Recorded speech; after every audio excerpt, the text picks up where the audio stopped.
All right. Welcome to the show. Welcome to the Conquering Hill Podcast Morning Talk Show. I'm your host, Nicholas Gagnier, and any way you slice it, I'm going to dice it. So, I'm here, January 9th, to tell you what's crack-a-lacking on this beautiful winter day outside here in Massachusetts. So, day two of this journey, and it feels good. It feels real good to be up nice and early, already getting my workout in, getting my meditation in. I'm ready to go for the show. So today, I want to discuss my why, but I also want to discuss why it's important to have your why. What is your reason? What is your reason for waking up every single morning and getting after it? What is your reason for waking up every single morning and grinding? Going to work, studying, exercising, doing whatever it needs to be done to provide for yourself, to provide for your family, um, to keep you going. Because life will knock you down, just like that Japanese proverb: get knocked down 7 times, get back up eight. So, life, you know, and I know it's not fair, and we will get knocked down periodically, and it's really how far we bounce back and get back into the groove and you know fight through it is really it really is a test, right? It really shows how much character we have and how much willpower we have within us to keep going, to keep moving. And we're the only ones that can really control that. Yeah, we have help, we have family and friends that encourage us and help us when needed, and that is a beautiful thing. And we all need a little help from our friends, right? From that little old Beatles song. But in the end, it's going to be us that decides how far we can keep going, how hard we want to fight. The battle never ends. I woke up this morning before 6 o'clock. My body just like, "Oh, I gotta get ready, gotta get ready." Woke up at 5, went back to sleep. And when I woke up at 6, I felt a little tired, obviously, but I knew what I had to do. This is morphed into my why of becoming a better version of myself for 2024 is getting up early, getting my exercise in, getting my meditation in before I'm going live at 7 o'clock Monday through Friday here on my personal Facebook page and also YouTube. You can also find a recording on Spotify and YouTube later on in the day. So, what is your why? Why are you waking up every single morning and getting after it? Yeah, I know the bills keep coming in. The bills have gotten worse and worse, especially this last couple of years with inflation. That is no joke. We all understand it, but there's more to that, right? There's more to that. Everyone has their reason why they got to do something. Their reason why they got to get better. Their reason why they have to finish that project, make that extra phone call from the office. It could be a loved one, it could be a higher power. It could be someone that you've lost. There is that reason, and you need to find that reason, and you need to call on that reason every single day, especially when those moments are getting tough, especially when you want to give up. You're second guessing yourself. You're questioning, what am I doing? Why am I still doing this? Call on that reason. Call on your why to keep moving forward, to keep going. Nothing's going to stop you but yourself. No one can stop you but yourself. You have so much power. You have everything you need to be successful. You just have to keep going. You just have to never stop, never quit on yourself. Because people will doubt you. Family and friends and coworkers, they'll doubt you. They'll doubt your capabilities until you prove them wrong. Until you prove them wrong again and again and again. But you have to prove yourself wrong. You have to teach yourself that I am unstoppable. No one can stop me right now. I'm going to do this and I'm going to do the best that I can. I'm going to give 110% towards this. Because sometimes you might look at someone and say, they're half-assed in that. They're lazy. They're not giving 100%. That's not A plus material. As my wife says, I learned that real fast with her when I first met her. This isn't A plus, Nick. We can do better than this. And occasionally she'll still say that to me, and I know she's right. Okay, so having that attitude of being the best version of yourself, being unstoppable, but coming from the attitude comes from your why. Why do you need to be the best? Why do you need to keep going forward? Why why should you never give up? It's easy to give up. It's easy to stay down. It's easy to stay down and not even worry about it. It's comfortable.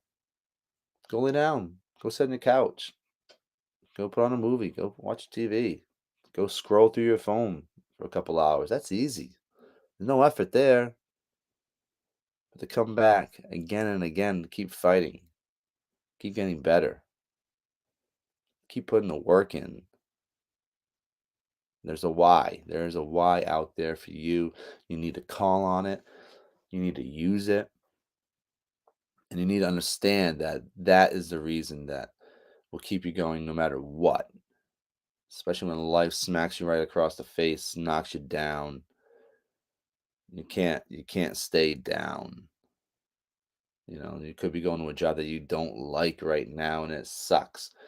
It's hurting your soul. It's literally killing you on the inside, but you're doing it to provide for your family. You're doing it to put food on the table. You're doing it just to survive. And you don't have to be there the rest of your life. You don't have to keep going to that job every single day for the rest of your life, but you have to put the time in now. You understand that part. You understand this is where I am. This is what I have to do, and I know why. And you could take those small steps in your free time to get better and learn new skills, get better tools, build your tool set. Those opportunities are there, but in the moment you have to perform. You have to keep going. You have to be unstoppable. Find your why. Call on your why. I promise you, if your why is strong enough, you will become unstoppable. You will become the most powerful, creative, intelligent version of yourself. Because it's a mindset. It's all a mindset. You know, we have our emotions that can go from one end of the spectrum to the other end. And then we have our mindset that we're just battling these negative thoughts and negative energies coming from everywhere, trying to stay positive because that is a full time job. And I know, and blocking out those negative thoughts, all those external voices that from people that we know, we care about, the negative energy, like get it out, get away from it. You know, you don't need those. Stay away from those. Try to keep the positivity going in your life. Okay. And I know that is a full time job. Some days are easier than others. You wake up, you don't feel that well. Being positive day in and day out is a full time job. I wish we could get paid for it, right? Then we'd really want to stay positive. But if you can stay positive every single day, focus on your why, focus on the reason why you are moving forward, trying to become the best version of yourself, you're going to be all right. You're going to have a great life, but you're going to have a great day and you're going to build on that day in and day out. So trust in that. Trust in your own why, trust in the reason why you're waking up and getting after it today, grinding tomorrow, looking at the bigger picture that I need to do this right now. I need to put the work in right now. It could be you want to build a house, you want to own a house one day, you want to see a loved one again. My why, which I never really had that strong of a why that really affected me until my early 30s. I mean, when I was younger, I wanted to travel, I wanted to see the world. But then, you know, my I met my ex-wife when I was 27-ish, give or take, and all of a sudden, you know, we had a child, and by the time my child was 4 and we were back here in the United States, me and my daughter, we returned a few months later, little by little I found out that it was over, that there was someone else. So that sucked. That hurt only because I knew I was going to lose the life with my daughter. The other part, losing my marriage, well, there's other fish in the sea, but losing the opportunity to raise your own child, that hurt more than anything. And the realization that I didn't know if I was going to ever see her again because I had to go back to the United States. I had to go back to the United States to work because I could not work legally in Panama. It's not like the United States. You come here, you put some time in, you work. You come here illegally, you work, right? Not quite like that. So when I was 31 years old, I had to come back to the United States and start working again. But my only thought was I had to do this because I wanted to be with my daughter. I wanted to be able to raise her. I didn't want her growing up without her father. So that was my why back when I was 31, almost 10 years ago. And it consumed me. But the only thing I could do at that time, the only thing I wanted to do at that time was to raise her, to be with her. So what did I do? I started working my ass off. I figured, I have to build something. Acquired a very small piece of land for my daughter's grandparents, and I want to build a small house on it. I want to build something on there where I could go there at least a few months of the year, half a year, to spend my life with my daughter, be able to see her. Because otherwise, I'd be living 5,000 miles away from her, and I would never be able to be there. And what kind of person would I be? What kind of person would I be to leave her all alone? So that was my why. And that was a very, very strong why. And nothing else mattered. Nothing else mattered at all. Okay. And then through that process of trying to figure out, well, I still also need to provide, need to make some money. What can I do in Panama at the same time? And you know, that's all kind of when I was there and I'm thinking about this. Like, what am I going to do? And we were clearing some land because we're getting ready to build. And there was this giant, giant tree, biggest tree in the small little property. I mean, I'm like, you know what? We're not going to cut this one down today only because it was been out of time. And looking at it, I knew it would be a lot of work. And the fruit that was on it was a delicious fruit. It was one of the most delicious fruits in Panama. My favorite fruit, called the soursop, guanabana. I knew it had some healing properties, and so I went back to the United States after that without my daughter, and I Googled it.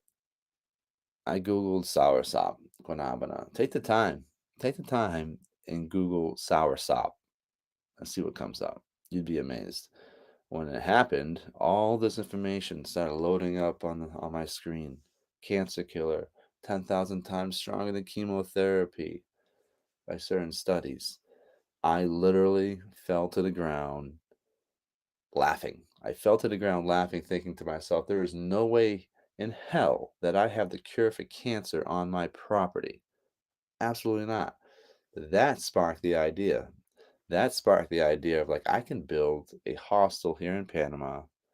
I can provide free fruit, medicinal teas, and vegetables to all my guests and be able to spend my life with my daughter. So that became my why. That became my reason for living. All of a sudden, nothing else mattered.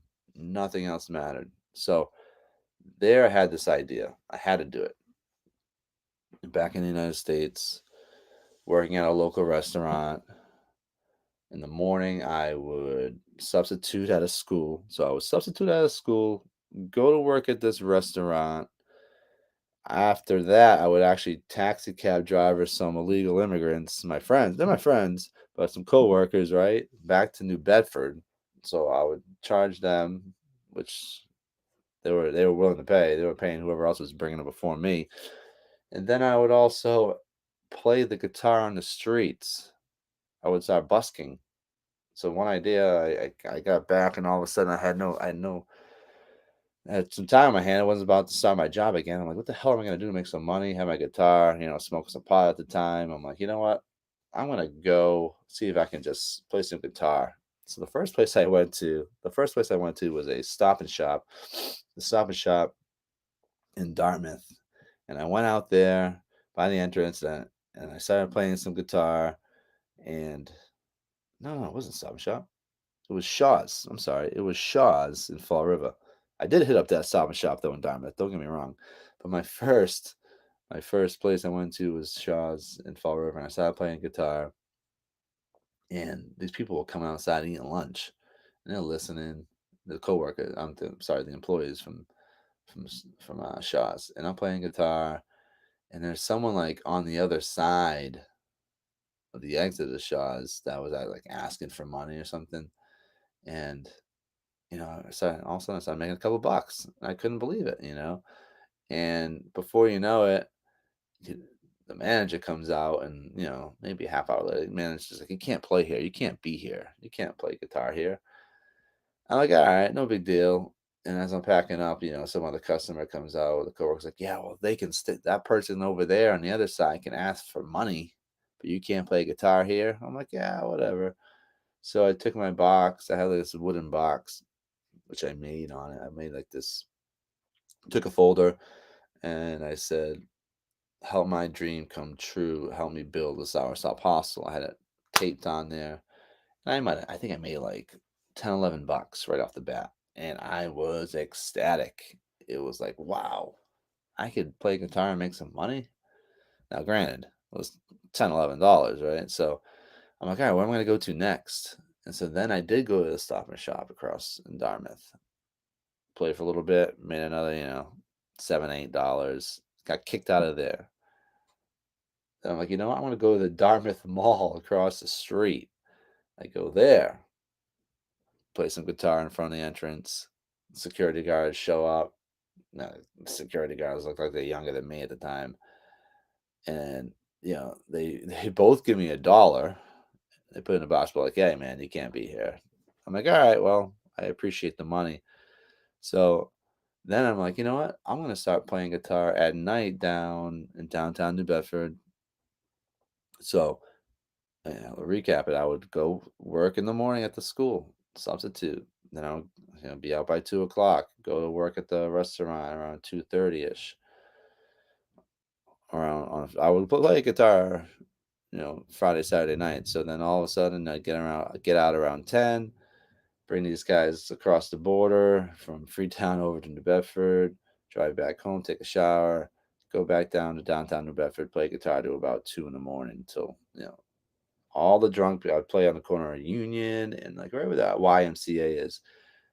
All the patrons, the drunk kids would come down, they pass me, throw some money in my box. They have to come back up, and then even worse off, right? And they'd be throwing money in there. I got some random things in there. I got like the hell I got like some Burger King coupons, cigarettes, condoms. One dude one time actually he threw like a he threw well, I don't know what the hell he was doing. He was with his girlfriend or something, and like he went to go like put his hand into the money box. I'm like, hey, hey. And then he pulls out, he's like, hey man, you got like I was gonna give you $100 bill. I'm like, what? I'm like, all right. So he puts it in there, and he's like, yeah, man, I appreciate you, yeah, yeah, yeah, all this crap. And so we'll take the 100, just put it in my pocket, keep playing. Later on, when I'm finished up, because whenever I would see someone drop a $20 bill in that money box, I would snag it, make sure no one stole it out. And I looked at the $100 bill. Of course, it was fake. Later on, right? Of course, it was fake. So whatever. But At a particular time, when I was playing guitar over there, I was making above $20 an hour. And when I returned the following summer, and I was playing guitar again in that same spot, I was making close to like $30 an hour Friday, Saturday nights, playing from 10 to 2 because these. I don't think my skills were getting better. I mean, I could jam out for a little bit, but it was mostly just playing the same chords, moving the capo back and forth, and just keeping the music flowing. So I thought I sounded all right, but if you stood there for like 3, 4 hours, you might not have thought so. But if you were passing by, you're hearing some jams on the street, and you're having a good time with your friends, you want to throw some money in the box. Yeah, it worked. It worked. Whatever it took, I had to do that. Um, I remember at one time I was playing guitar, and it wasn't in front of Stop and Shop. No, this one was Shaw's, and this dude shows up, and he shows up with a water bottle and a Subway, hands it to me, like I was starving. Whatever, I'll take that food. But that I wasn't. You know, he didn't understand what my why was. No one could really truly understand what my why was at the time. I mean, I put it out there that I was going to build a soursop hostel. I even built a goddamn. I even built a GoFundMe page. Right, I was so desperate that I want to raise funds to build this, and which was embarrassing. You know, that was embarrassing in a sense because I was asking for money to do something, and so since I put myself out there, though, much like this, since I put myself out there to do this, I have to commit. So when I did that, I committed to building that because there was no way in hell someone was going to donate some money to me, and I wasn't going to come through. And not only that, I wanted to give back. I wanted to give back to the people that donated to me. So what I do? I offered a lifetime pass. So everyone who's listening out there who has donated to the Soursop Hostel, you still have a lifetime pass. And I'm waiting, right? Stay as long as you like. So that was incentive for someone to donate, but also the first 25 people that did donate, I actually created T-shirts and I mailed them out to them. I think the 25 T-shirts might have cost me 300 to 400 bucks, but it didn't matter. It was a principle because I knew they believed in my dream at the time, and they actually, I mean, knew it. People. There was one dude from Europe, somewhere in Eastern Europe, that donated to me out of nowhere. Why? I don't know. I'm not sure how he found this advertisement on Facebook or something along those lines, but he ended up donating like 30 euros, so 30 bucks. He donated to me, and I never even met this person. So I sent a shirt out to him. I mailed a shirt out to Europe for him, and he got it. And he said, "Wow, you're a man of your word." And later on, he said, "You have no idea, but you saved my life." How the hell did I save this person's life? I don't know. They never elaborated, but it goes to show you some of the things that you do in your life, the impact that they can have when you may not know it. Maybe it's not saving someone's life, but it could be inspiring them. It could be motivating them by just doing maybe a simple task or giving 100% at work, watching you from afar, learning from you, the dedication and determination and discipline that you have while you're working, your work ethic. I mean, I learned a lot from my boss, God rest his soul, years ago at the restaurant I worked at for many years. This guy was a beast, unstoppable. And I learned a lot from him, a lot of his traits. And when I get pissed off, sometimes I kind of get pissed off like him for the same reasons too in the restaurant business. But I learned a lot because I could saw how he worked, put the hours in, and knew what it took to actually own a business and operate a business, successfully for a long period of time. So don't underestimate that. Never underestimate who's watching you while you're working, while you're studying, while you're putting the time in, how you're caring for your kids. You know, those are the little things that people pick up on, and you can inspire them. It's very important. Very important. So at that particular time when I was doing all those things, basically four different jobs I had just to build a hostel, just to be with my daughter because she was my why at the time. She was my why at the time. So no matter what, I was going to build it. I put myself out there. That's exactly what I was going to do. And I did it. I was able to do it because I was so determined. I felt so alive during that time. So what happened?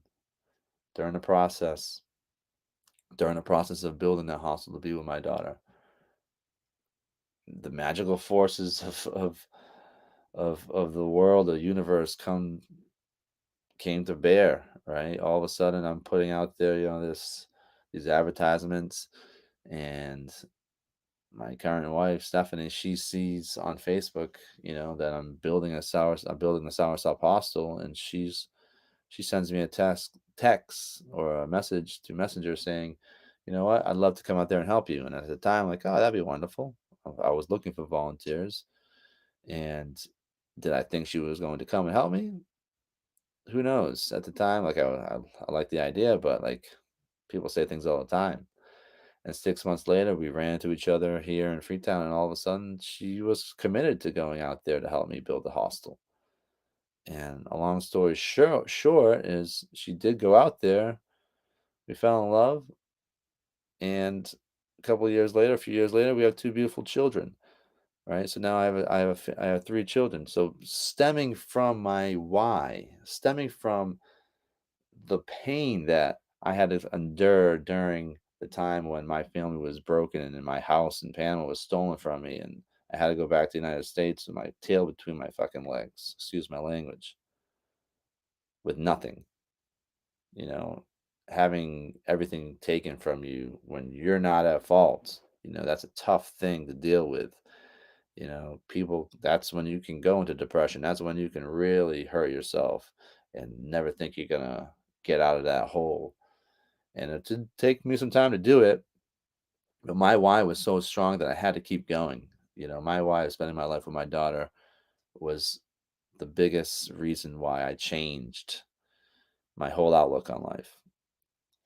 And with that, all these great things started happening because I was so passionate. I was living my true, I was on the true path. I knew it. I knew it, and the universe knew it too. Why did I know it? I don't know. It was about a tree. It was about the love for my daughter. So these two things. So it was a tree and the love for my daughter is the reason why I kept going. And looking back on the tree, a crazy story when I was traveling through Rotterdam and Amsterdam. That No, I didn't really think about this until years later. But I went to Amsterdam having a great time. And Amsterdam, if you've ever been there, is a complete zoo. This is 20 years ago. Complete zoo. Like, out of this world. Like, there's certain places in this world where you go there and you like, holy cow, like this is like, it's like nothing like this, like nothing else. I would put Las Vegas in that category. I'd put, uh even Ibiza, Spain in that category. Some people might put New Orleans. I've never been to New Orleans, but it's like this, you just can't describe it. It's like nowhere else, right? So I was in Amsterdam, like, at the time, 20 years old, smoking pot, but I didn't want to really trip on mushrooms. So I'm like, yeah, there, because it was just a complete zoo. I could go on about these these people there. But anyways, I'm like, I want to trip somewhere else. So I bought some mushrooms. I wanted to go to a different town, so I went to this place called Rotterdam. I bought some mushrooms. I bought the mushrooms, and I'm like, I want to fresh. I went to the store to fresh right in this coffee shop. I want to go somewhere where I can just hang out. So I find this park, and I got a baseball bat of a joint, and I got some hongos. So in a water bottle, go there. I find this beautiful tree along the water, and I just sit against it.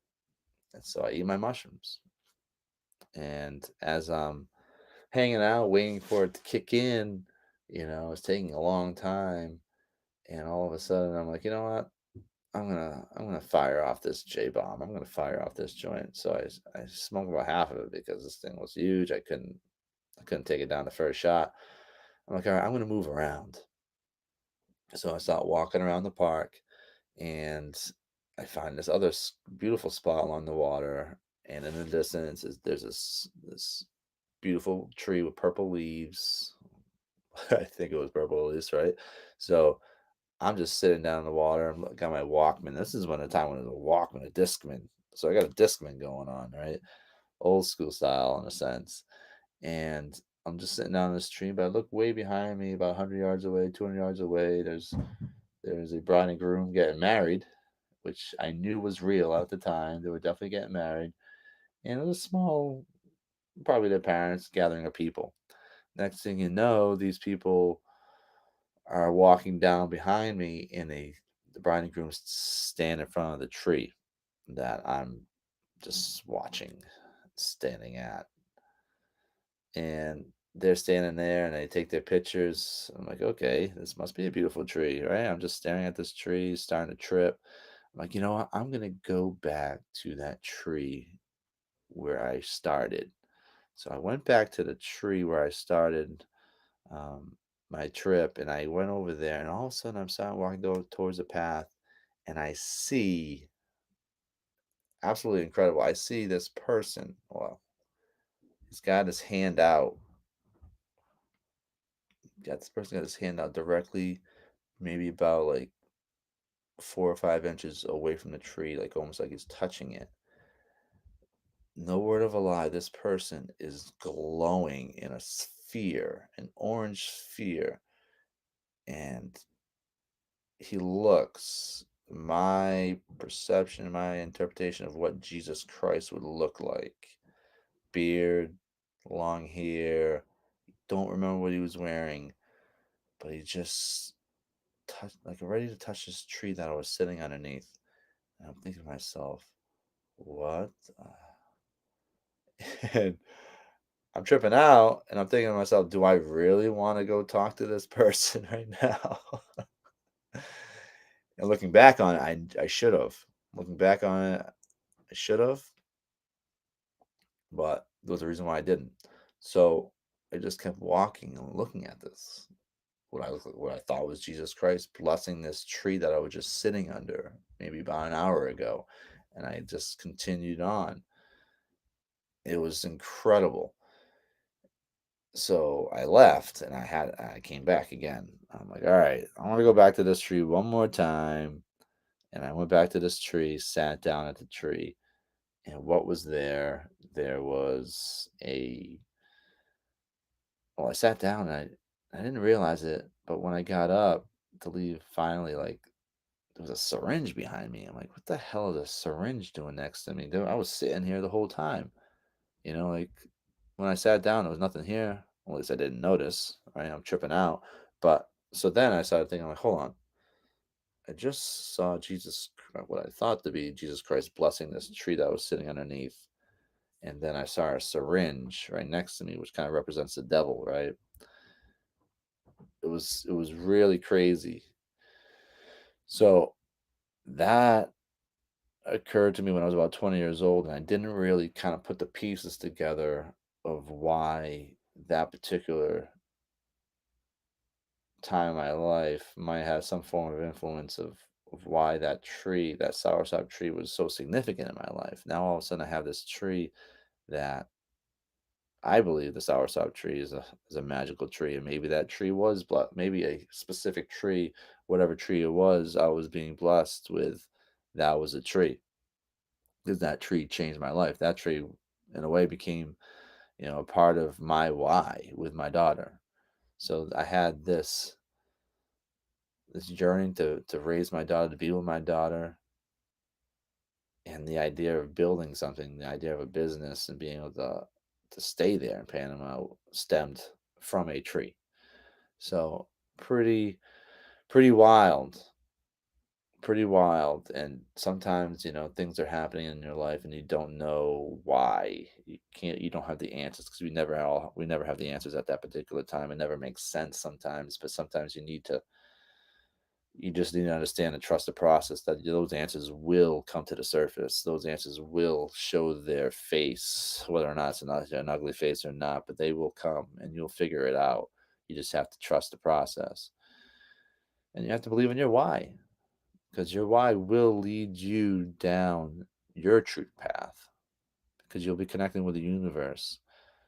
You'll know it. You'll know it in your heart. You'll know it in your gut. You'll know it in your soul. Your why. Find your why. Why do you keep going? Why do you wake up every morning? Why do you struggle? Why do you want to get better? If someone with a strong and powerful why that they can call on at any given moment is an unstoppable force. You have it within you. I have it within myself. Never give up. Never stop fighting. This is your one and only life. Find your why. Call on it when you need it. Just don't throw it to the side when it's time for you to be lazy or you want to, you know, find an excuse to get drunk or get high or whatever the hell it is. Find your why. Keep it there in your heart and call on it when you need it most. Thank you for joining me today. Thank you for listening to this. I almost called it the Sour Stop Also. Thank you for joining me today on the Conquering Hill Podcast and Morning Talk Show. I'm here every morning, Monday through Friday, 7 a.m. And you can find me here on my personal Facebook page, streaming live, and also my YouTube channel at Conquering Hill, streaming live. The replays will be on YouTube and Spotify. I want you to have a great rest of your day. I will hopefully see you tomorrow. I truly appreciate you taking the time listening. Thank you so much. Have a great day.